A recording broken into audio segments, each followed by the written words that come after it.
নমস্কাৰ ছাত্ৰসকলক স্বাগতম জনাইছোঁ আসাম টিচি ইউটিউব চেনেললৈ। মই যাবৰ মাজত লৈছোঁ ক্লাছ 10ৰ এ লেটাৰ টু গডৰ MCQ কুৱেশ্যন আনসাৰ সকলোৱে ভালদৰে শুনি যাব আৰু যদি মোৰ চেনেলটো ছাবস্ক্ৰাইব কৰি আহিব। ইয়াৰ আগত মই কেইবাটাও পাৰ্ট যদি চোৱা নাই চাব। আজি কুৱেশ্যন নম্বৰ হ'ল 48। What did Lencho compare the large raindrops, অৰ্থাৎ লেন্সুৱে ডাঙৰ বৰষুণৰ টোপালবোৰক কিহৰ লগত তুলনা কৰিছিল? ইয়াত আছে চিলভাৰ কইন্স, পেৰেলছ, ডায়মণ্ডছ, নিউ কইন্স। অৰ্থাৎ লেন্সুৱে বৰষুণৰ টোপালবোৰক নিউ কইন্স বুলি কৈছিল আৰু ইয়াত এটা পাজল লাগি যায় আৰু ইয়াত ধৰ যিবোৰ শিল বৰষুণ পৰিছিল হেলষ্টৰ্ম সেইবিলাককহে চিলভাৰ কইন্স বুলি কৈছিল। ইয়াৰ ৰাইট উত্তৰটো হ'ব option D new coins. 49. What is the meanings of the underlines words, অৰ্থাৎ আণ্ডাৰলাইন কৰা আৰু মই ব্ৰেকেট কৰি দিছোঁ আণ্ডাৰলাইনৰ ঠাইত।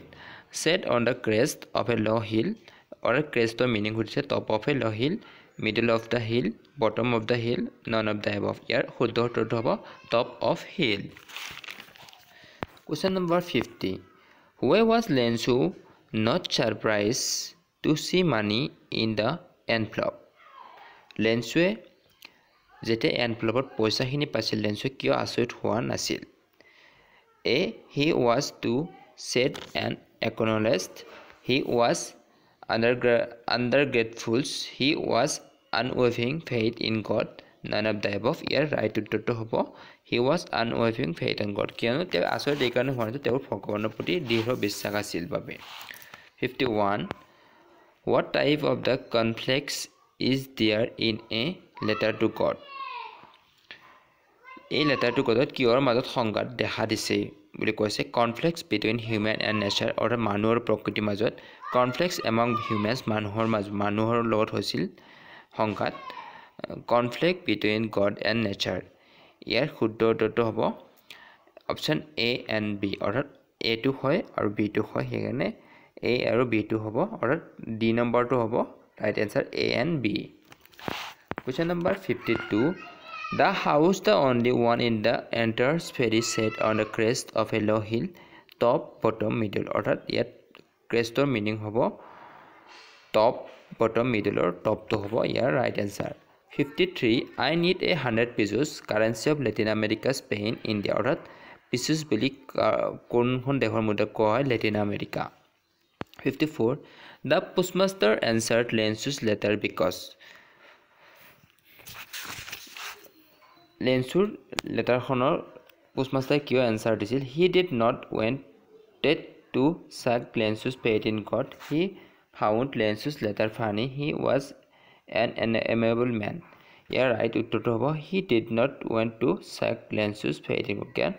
এইকাৰণে লেন্সুৱে এনচাৰটো দিছিল চিঠিখনত যাতে লেন্সুৱে ভগৱানৰ প্ৰতি থকা বিশ্বাসটো ভাঙি নাযায়। 55. What crops was farmed by Lensu? লেন্সুৱে কিহৰ খেতি কৰিছিল? Corn, barley, rice, coffee. ইয়াৰ হ'ব ক্ৰন, অৰ্থাৎ মাকৰ খেতি কৰিছিল। 56. A plague of a locust would have left more than this Lensus made. Option A. Remark because his crops. Option A. Were destroyed by locust, were destroyed by a hailstone, were destroyed by a flood, were destroyed by tsunami. অৰ্থাৎ ইয়াত এইটো সুধিছে যে এই question এইটো সুধিছে যে যিমানখিনি অনিষ্ট হ'ল পোক পতংগই অন্যায় কৰিলেও ইমানখিনি নহ'লে বুলি কৈছে। অৰ্থাৎ ৰিমাৰ্কটো কি বুজাইছে সুধিছে, ইয়াত হ'ব ৱেৰ ডেষ্ট্ৰইড দ্য বাই হেলষ্টন, অৰ্থাৎ হেলষ্টনৰ কথা কৈছে, কাৰণ হেলষ্টন অৰ্থাৎ শিলাবৃষ্টি এনেকুৱা ক্ষতি কৰিছে যেন পোকে খেতিত শস্য নষ্ট কৰিলেও সিমানখিনি শস্য নহ'লেহেঁতেন বুলি কৈছে। আজিৰ পাৰ্টত ইমানখিনি আছিল। মোৰ এতিয়া MCQ সমাপ্ত বুলি ধৰিব পাৰি, যদি আৰু ওলাই তোমালোকক মই দি যাম। ইয়াৰ উপৰি মই অহাকালি তোমালোকক ছ'চিয়েল ছায়েন্সৰ MCQ কুৱেশ্যন আনচাৰ দিম। ইয়াৰ পিছত মই এই লেটাৰটো গডৰ পিনে আকৌ উভতি আহিম। MCQ এই নেলছন মেণ্ডেলাখিনি দিয়া হোৱাৰ পিছত মই আকৌ অৰ্থাৎ মই 1 মাৰ্কৰ কুৱেশ্যন আনচাৰ দিম। সকলোৱে চেনেলটো ছাবস্ক্ৰাইব কৰি আহিব যাতে আগলৈ এনেকুৱা ধৰণৰ ক্লাছবোৰ পাই থাকে। তাৰ আশা কৰি মই যিমান ধৰণৰ নমস্কাৰ, জয় আহোম।